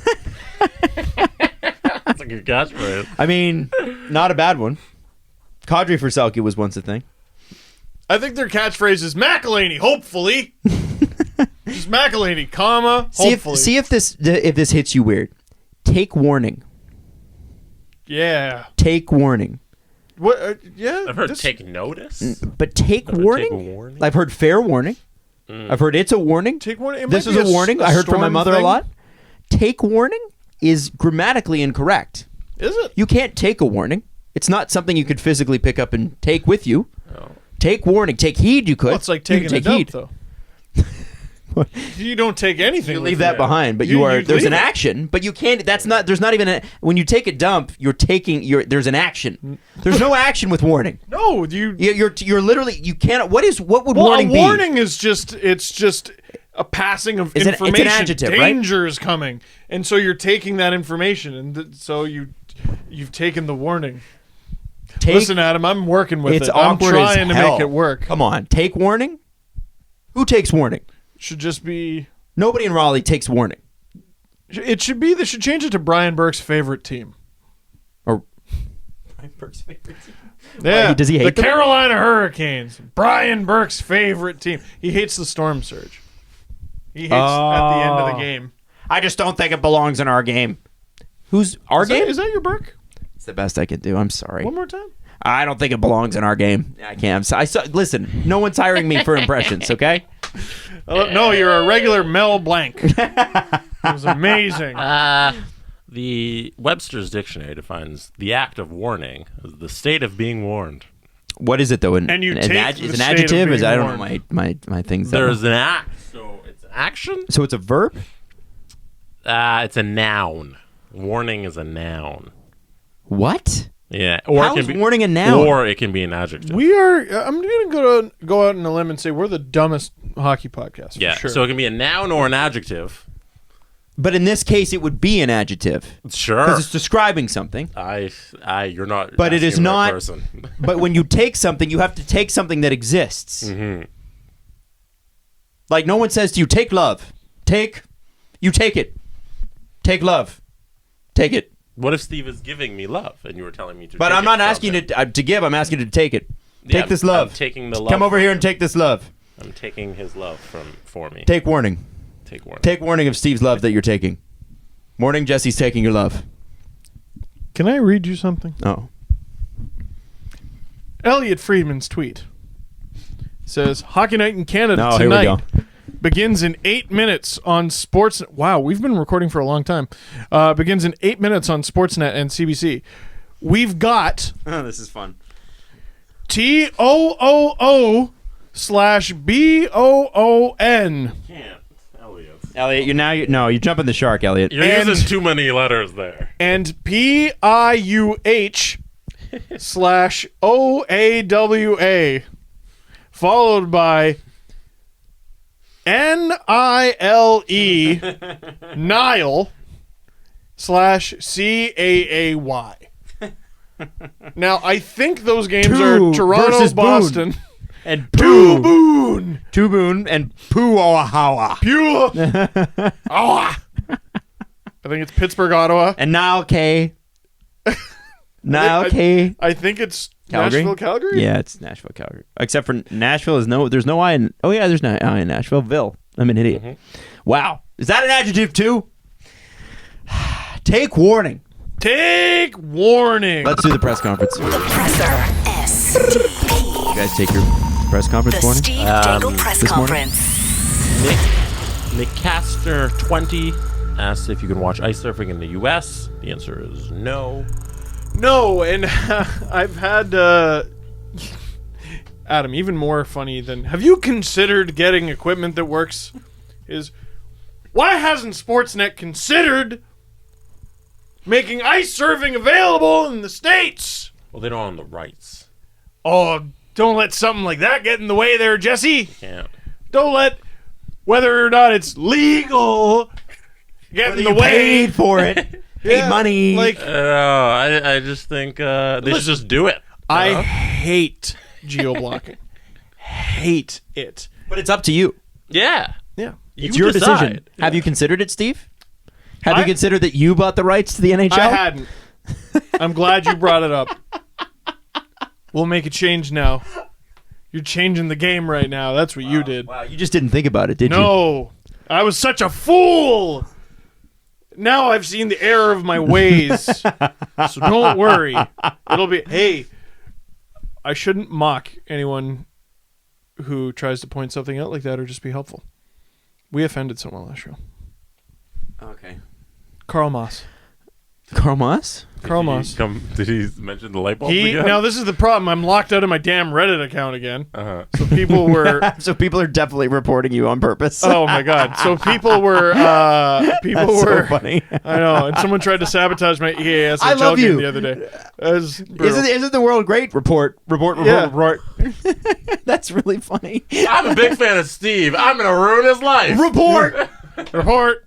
Retuport. Yeah, no, Carl Moss, they were sending me the screen grabs. He was upset. I don't even On remember the what YouTube channel? Yeah, I don't even remember what He's he tried the to light point bulb out. guy. Oh, He would be upset. Oh, yeah. Did he come back at us? Carl, we were just having some fun. didn't I read, retupecked you. We made fun of Scott Wheeler and then had him on the show. Yeah. Come on. That was Ride the wave, That's one Scott. guy. Yeah, the now ride the I'm wave. fascinated. Ride the wave. And then you made fun of him again on the this week at the Sick Kids thing. Oh, yeah. Yeah, you're like His- Scott's ride- riding the wave of tweets. Like it was funny. He Yeah. knows. Listen. And what's great is he got nothing out of that. We ridiculed him. For doubting Soshnikov, and then Sosh got waved several times, and we were like, yeah, whatever, shut up, ride the wave. We See- gave him nothing. See, Scott is confident in the fact that he knows more. Yeah. Like, I don't think Scott's worried about, and also Scott's a really good guy. The thing is that if you can't rib each other, if you can't give each other shit, which I'm sorry, Carl, we gave you some shit, but you gave us shit too. This is the way it dare works. we tell Carl that we don't care about light bulbs? I mean, Carl. to be fair, Jesse, nah. you and Carl should be best friends. No. No, Excuse no. me. Excuse me. I am not a 60-watt light bulb. And I take don't offense. care for light bulbs, so me and Carl have nothing in common, therefore we can't be best friends. But actually. Wow. Jesse's Twitter today. Start and end with that. By the way, you're wearing the shirt. We forgot to bring it up. Let's talk about it. Sick Kids. You went and baked at the hospital with the Maple Leafs and Sick Yeah. Kids. Tell us about it. You made a video. It's coming out. It's come out? It's out. It Yeah, was coming out today, wasn't it? No, it was uploaded last night. Last night. So we decided to upload it last night. It was a week game night or light game night, and then we were going to promote the hell out of it all day, which I have, and I'm sorry for trashing your timeline. But By the way, if anybody did. complains about that too, relax. Oh, of course you went to the Toronto hospital. No way. Did you get that tweet? Oh, dude, a bunch. Oh my god! Really? Adam, right now you're thinking of things to say. There's nothing to say. Relax. No. Don't Did worry you about it. seriously get tweets of people criticizing you for going to the Toronto hospital? What, are you shocked? A little. No, you're not. Sick Kids is Stop it! Here, worldwide. stop it. Yeah. Let's ignore this and talk about the good stuff. Yeah. Let's talk about the good Let's stuff. Focus on the good stuff. So I went to Sick Kids Hospital where the Leafs played. Sorry. Went to Sick Kids Hospital where the Of Leafs... course, the Leafs went to the Toronto hospital. Yeah. Eastern bias. You imagine the Leafs showed up in... Adam, my love. Sorry, it just Relax. My friend... Carl. I'm sorry we even brought anything up. You are a good person. Carl's great. Carl's freaking great. Can you finish? Sorry, yeah, finish your thing. Sorry. Yeah. Leafs visited Sick Kids Hospital in Toronto. They and this is great. So I got invited by Sick Kids to go to this event. So it was really cool. I got to talk to some people there. So the Leafs have been visiting Sick Kids since the 40s for a very long time. I got some people questioning, like, man, I hope the Leafs like just show up on their own free time and not when they're forced to by the team. First of all, it's not about getting forced, and second of all, they do. And what was cool, what was in the Reddit comments that I couldn't reply to, there was one story about Matthews. Who's it? It was Matthews, Ennis, and someone else. They just showed up out of nowhere with a bunch of gear. Supposedly Matthews does it all the time. Sundin was very quiet about it when he was Leafs captain. He showed Coberly, up all I the time. can vouch for the fact that I saw Coberly do it Saw Coberly when I do worked it. there. Great. It happens all the time. Yeah, Sundin retired his banner there. So the Leafs have a long storied history with Sick Kids Hospital. They visited.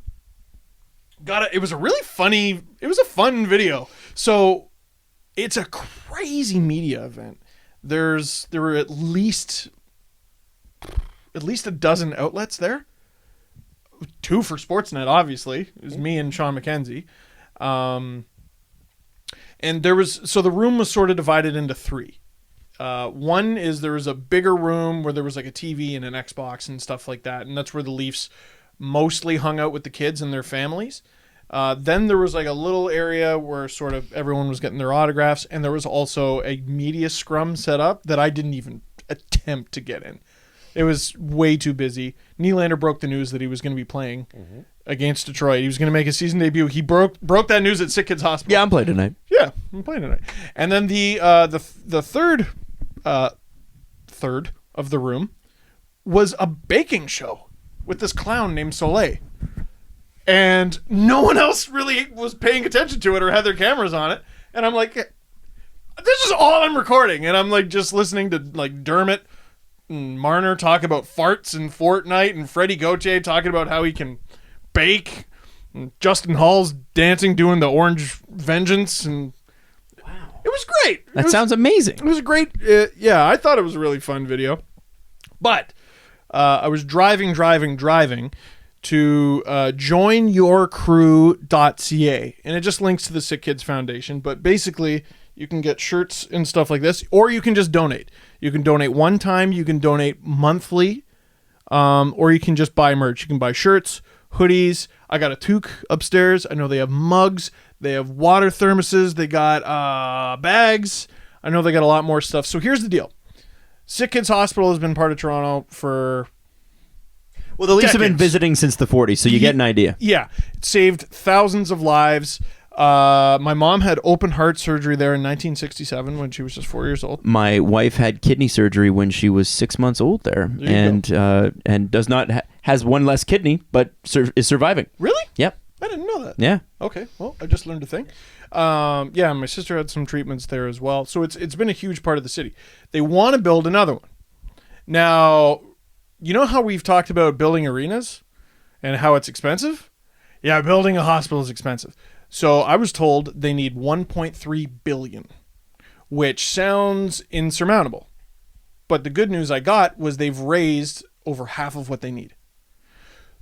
We're making a dent in this thing. So go to joinyourcrew.ca. Sign up. You can sign up for the Blue and Whites if you're a Leafs fan. They also have like the Ballers and like a bunch of different crews if you want to explore those.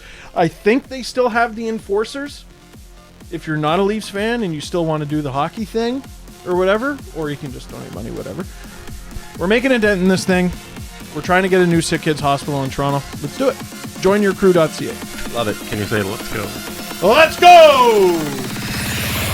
Follow the guys on Twitter at Steve_Dangle, at Adam WYLDE, and at Jesse Blake. The Steve Dangle Podcast. Brought to you by Panago Pizza. Order at panago.com and stuff your face with deliciousness.